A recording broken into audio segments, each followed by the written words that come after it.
एक दूत जिसने अकेले ही राजा की पूरी सेना को चुनौती दे दी।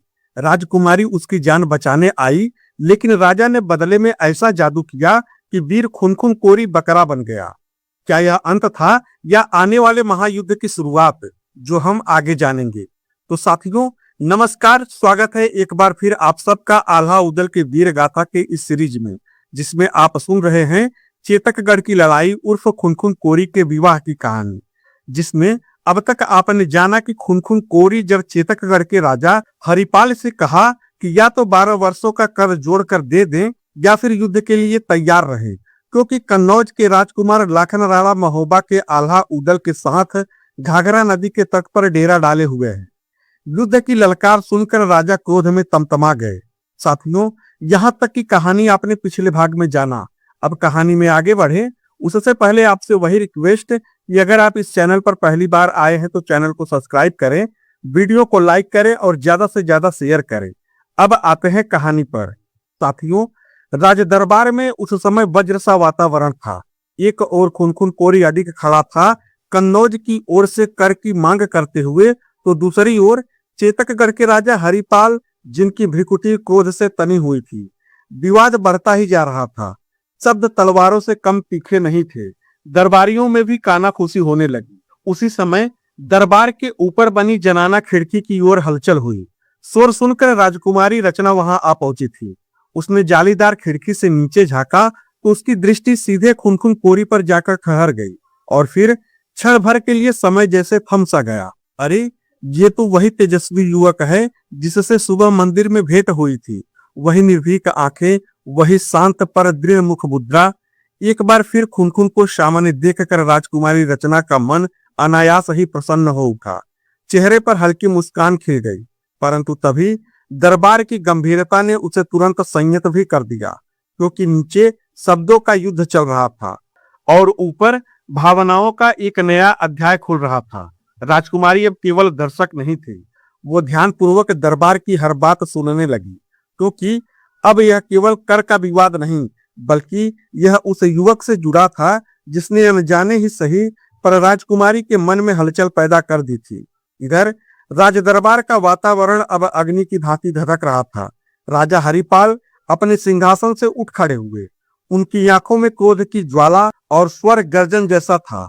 उन्होंने कहा कि चेतकगढ़ का अपना स्वाभिमान है और हम अपने स्वाभिमान की रक्षा के लिए प्राण देना जानते हैं। और हाँ, यदि कन्नौज को युद्ध चाहिए तो युद्ध ही सही, क्योंकि हम पीछे हटने वालों में से नहीं हैं और इस युद्ध की शुरुआत हम तुमसे ही करेंगे। इतना कहते ही राजा ने सैनिकों को आदेश दिया कि पकड़ लो इसे, ये यहाँ से वापस नहीं जाना चाहिए। फिर क्या था, क्षण भर में 4 बलिष्ठ सैनिक आगे बढ़े और खुनखुन कोरी के दोनों बाजू जकड़ लिए। राजा के इस आदेश से दरबार में हलचल मच गई, पर खुनखुन के चेहरे पर भय का नामो निशान नहीं था। उसने दृढ़ स्वर में कहा, महाराज हरिपाल, एक बार फिर विचार कर लीजिए। महोबा के वीर आल्हा और उदल का वार सहना सरल नहीं है। जहां उनकी तलवार चलती है वहां किले ध्वस्त हो जाते हैं। रणभूमि में काल भी उनके सामने ठहरने से पहले सोचता है। उनके प्रहार से हाथियों की कतारें बिखर जाती हैं और घुड़सवार सेना धूल में मिल जाती है। धरती पर ऐसी तलवार अब तक नहीं बनी जो उनकी तलवार का सामना कर सके। याद रखना राजन, आप इस समय अपने अभिमान में चूर होकर चेतकगढ़ को विनाश की ओर ढकेल रहे हैं।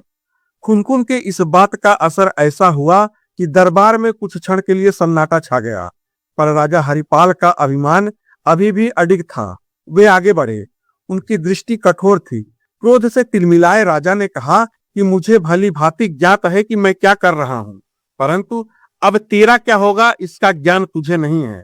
और अब सैनिकों की पकड़ खुनखुन पर और कस गई। दरबार में उपस्थित हर व्यक्ति समझ चुका था कि अब शब्दों का युद्ध समाप्त हो चुका है। आने वाला अध्याय केवल रक्त और रण का होगा। और अब खुनखुन कोरी भी समझ चुका था कि राजा हरिपाल के हृदय तक उसकी चेतावनी नहीं पहुंचेगी। अब शब्द व्यर्थ है और अब तलवार ही उत्तर देगी। चारों सैनिकों ने खुनखुन की भुजाएं कसकर पकड़ रखी थी, पर खुनखुन कोई साधारण दूत नहीं था। वह रणभूमि में तपा हुआ एक योद्धा था। उसने एक गहरी सांस ली और अचानक अपनी पूरी शक्ति से जोरदार झटका दिया और क्षण भर में दृश्य बदल गया। चारों सैनिक संतुलन खोकर दूर जा गिरे। दरबार में उपस्थित लोग स्तब्ध रह गए। खुनखुन ने बिजली की गति से कमर से अपनी तलवार खींच ली। लोहे की चमक दीपों की रोशनी में कौध उठी और फिर दरबार रणभूमि में बदल गया। राजा हरिपाल के सैनिक चारों ओर से टूट पड़े। पहला वार सामने से आया। भाले की नोक सीधी छाती की ओर बढ़ी, परंतु गजब की फुर्ती से खुनखुन ने तलवार घुमाई और भाले की लकड़ी बीच से कट गई और दूसरे ही क्षण उसने घूमकर ऐसा प्रहार किया कि सैनिक की ढाल दो टुकड़ों में बट गई। तीसरा सैनिक पीछे से झपटा, पर खुनखुन ने बिना पीछे देखे तलवार उल्टी पकड़कर वार रोका और कोहनी से ऐसा धक्का दिया कि वह सैनिक संगमरमर के खंभे से जाकर टकरा गया और चीख मारकर नीचे गिर पड़ा। अब दरबार में चीख पुकार मच चुकी थी। तब सेनापति स्वयं आगे बढ़ा, जो लंबा चौड़ा और भारी कवच पहने हुए था। उसके हाथ में विशाल तलवार थी।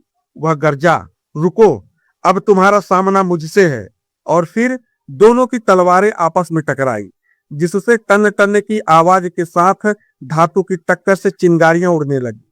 सेनापति ने ऊपर से प्रहार किया। खुनखुन ने तलवार तिरछी करके वार रोका और घूमते हुए उसके पैरों की ओर वार कर दिया, जिससे सेनापति पीछे हट गया। अब वार पर वार होने लगे। तलवारें हवा को चीरती हुई घूम रही थी। दरबार के कालीन कट गए, स्तंभों पर खरोंचे पड़ गई और सैनिक इधर उधर गिरने लगे। लड़ते लड़ते दोनों राजमहल के आंगन में आ पहुंचे। आंगन में खुला आकाश था और अब तलवारें पूरी शक्ति से चल सकती थी। राजा हरिपाल के और सैनिक वहां आ पहुंचे और घेराबंदी शुरू कर दी, पर अकेला खुनखुन कोई उन सब पर भारी पड़ रहा था। उसकी चाल में ऐसी तीव्रता थी कि शत्रु समझ ही नहीं पा रहे थे कि अगला वार कहां से आएगा।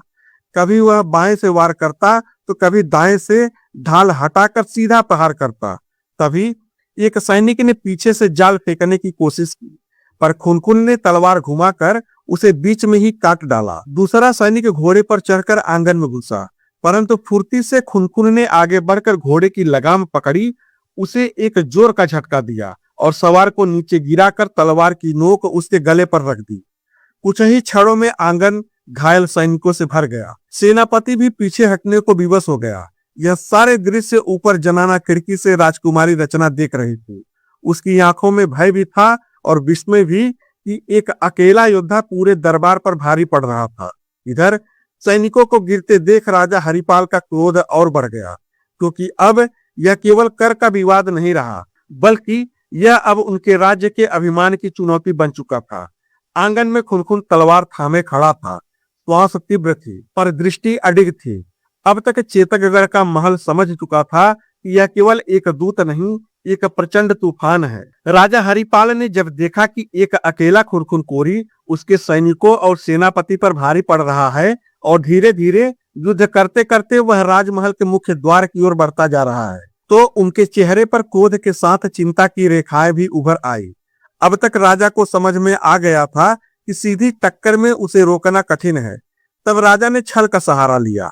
आंगन में खुनखुन अभी भी चारों ओर से घिरे सैनिकों से जूझ रहा था। उसकी तलवार बिजली की तरह चमक रही थी। एक और सैनिक धराशायी हुआ ही था कि अचानक ऊपर महल की छत से एक भारी जाल नीचे आ गिरा और खुनखुन को क्षण भर भी संभलने का अवसर न मिला। जाल मोटा और लोहे की बारीक कड़ियों से बुना हुआ था। तलवार उसमें उलझ गई। खुनखुन ने पूरी शक्ति से उसे काटने का प्रयास किया, पर इतने में दर्जनों सैनिक उस पर टूट पड़े। किसी ने भुजाओं को पकड़ा तो किसी ने पांव, और देखते ही देखते मोटी रस्सियों से उसे कसकर बांध दिया गया। जो वीर अभी कुछ क्षण पहले अकेले ही पूरी सेना पर भारी पड़ रहा था, अब वही चेतकगढ़ के आंगन में बंधा हुआ खड़ा था। चारों ओर सैनिक हाँफ रहे थे, कुछ घायल, कुछ क्रोधित, कुछ भयभीत। राजा हरिपाल धीरे धीरे आगे बढ़े। उनकी आंखों में विजयी अहंकार था। वे गरजे, सैनिकों, इसने हमारे बीच दरबार में चेतकगढ़ का अपमान किया है, हमारे सैनिकों को ललकारा है और हमारे राजमहल में रक्त बहाया है। इसका यह अपराध क्षमा योग्य नहीं है। यह मृत्यु दंड का अपराधी है। फिर राजा ने हाथ उठाकर आदेश दिया कि इसका सिर धड़ से अलग कर दो। आंगन में सन्नाटा छा गया। राजा का आदेश पाते ही एक जल्लाद आगे बढ़ा। उसकी तलवार भारी और चौड़ी थी, पर खुनखुन के चेहरे पर भय नहीं था। बंधन में बंधे होने पर भी उसकी दृष्टि अडिग थी। सीधी राजा की आंखों में आंखें डाले वह खड़ा था। उधर ऊपर जनाना खिड़की पर खड़ी राजकुमारी रचना का हृदय तेजी से धड़कने लगा। उसके मन में विचारों का बवंडर चल रहा था। क्या सचमुच अभी इस वीर का अंत होने वाला है? इधर आंगन में मृत्यु का आदेश गूंज चुका था और खुनखुन कोरी बंधे खड़ा था। जब सैनिक उसे आंगन से बाहर ले जाने को ही थे कि तभी महल के भीतर से पायल की तेज रुंझुन सुनाई दी। जनाना खिड़की से सब कुछ देख रही राजकुमारी रचना अब स्वयं को रोक न सकी। वे सीढ़ियां उतरती हुई तेजी से आंगन में पहुंची। उनका चेहरा गंभीर था, पर आंखों में करुणा और दृढ़ता दोनों झलक रही थी। उसे देख सैनिक ठिठक गए और राजा हरिपाल ने आश्चर्य से अपनी पुत्री की ओर देखा और पूछा, रचना, तुम यहाँ? तब राजकुमारी ने आगे बढ़कर हाथ जोड़ दिए। उसका स्वर विनम्र था, पर शब्दों में स्पष्टता थी। उसने कहा, पिताजी, ये आप क्या कर रहे हैं? अब आंगन में सन्नाटा फैल गया। फिर रचना ने आगे कहा, किसी दूत को मृत्यु दंड देना राजधर्म के विरुद्ध है। इतिहास साक्षी है। दूत चाहे शत्रु राज्य का ही क्यों न हो, उसे संदेश देने का अधिकार होता है और उसे दंड देना राजनीति के नियमों का उल्लंघन है। फिर उसने क्षण भर रुककर पिता की आंखों में देखा और आगे बोली, यह कोई साधारण दूत नहीं है।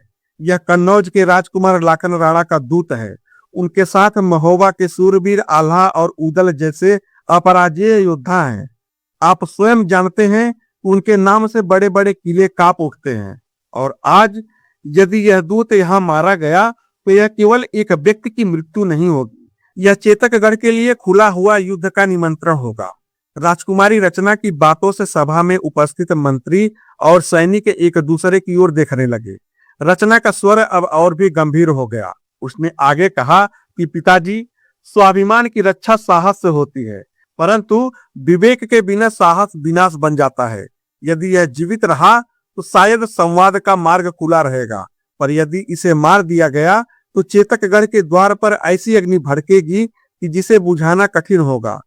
फिर उसने धीरे से कहा कि राजा की सबसे बड़ी शक्ति केवल तलवार नहीं, बुद्धि होती है। आप चेतकगढ़ के रक्षक हैं, उसे संकट में डालना नहीं, सुरक्षित रखना आपका धर्म है। अब राजा हरिपाल मौन हो गए और उनके चेहरे पर क्रोध की ज्वाला अब धीमी पड़ने लगी थी। वे समझ गए कि रचना की बातों में केवल भावुकता नहीं, तर्क भी है। दूत की हत्या राजधर्म के विरुद्ध होगी और कन्नौज जैसे शक्तिशाली राज्य को सीधी चुनौती देना भारी पड़ सकता है। कुछ क्षण बाद उन्होंने हाथ उठाया और कहा, रुको। सैनिक थम गए। फिर राजा ने गंभीर स्वर में कहा, इसे मृत्यु दंड नहीं दिया जाएगा, पर इसे कारागार में डाल दो। जब तक हम कोई निर्णय न ले, यह यहीं रहेगा। आंगन में एक लंबी सांस सी निकली। राजकुमारी रचना ने क्षण भर के लिए खुनखुन की ओर देखा। अब उसकी आंखों में राहत और एक अनकहा विश्वास था। आज मृत्यु टल गई थी, पर चेतकगढ़ और कन्नौज के बीच का तूफान अभी शांत नहीं हुआ था। राजा हरिपाल ने हाथ उठाकर सैनिकों को रोक तो दिया और उनका स्वर भी अब उतना क्रोधित नहीं था, पर कठोर अवश्य था। ठीक है, इसे मारेंगे नहीं, पर जाने भी नहीं देंगे। इसे कैद करके रखा जाएगा। इतना कहते ही अचानक उनके मन में एक विचित्र विचार कौद उठा। उनकी आंखों में एक रहस्यमयी चमक उभरी। उन्हें स्मरण हुआ गुरु जालंधर द्वारा दी गई उस गूढ़ विद्या की, वह जादुई पुर्जा जिसे संकट की घड़ी के लिए संभाल कर रखा गया था। राजा ने अपने वस्त्रों के भीतर से वह छोटी सी पुर्जा निकाली। सभा में खड़े लोग चौंक कर उन्हें देखने लगे। जब राजा ने पुर्जा खोली तो उसमें भस्म जैसी महीन राख थी। राजा ने एक चुटकी राख अपनी उंगलियों पे ले ली, आंखें मूंदी और धीमे स्वर में कुछ मंत्रोच्चार करने लगे।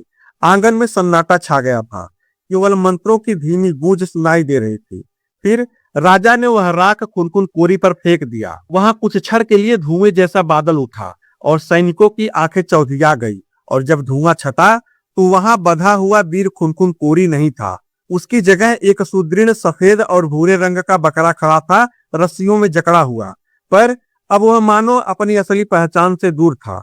सभा में विस्मय की लहर दौड़ गई। किसी ने ऐसा दृश्य पहले कभी नहीं देखा था। राजा हरिपाल के होठों पर हल्की मुस्कान उभर आई। उन्होंने आदेश दिया कि इस बकरे को ले जाओ और राजकुमारी के महल में बांध दो। सैनिक आज्ञा का पालन करने लगे। ऊपर से यह सब देख रही राजकुमारी रचना के चेहरे पर अब एक अलग ही चमक थी। उसे ऐसा लगा मानो भाग्य ने उसके मन की बात सुन ली हो। जिस वीर ने अपनी निर्भीकता और साहस से उसके हृदय में अपना स्थान बना लिया था, वह अब उसके महल के भीतर रहेगा, भले ही किसी और रूप में। उसके मन में एक गुप्त संतोष था कि उसके कारण एक वीर का जीवन बच गया था और शायद नियति ने कोई नया मार्ग खोल दिया था।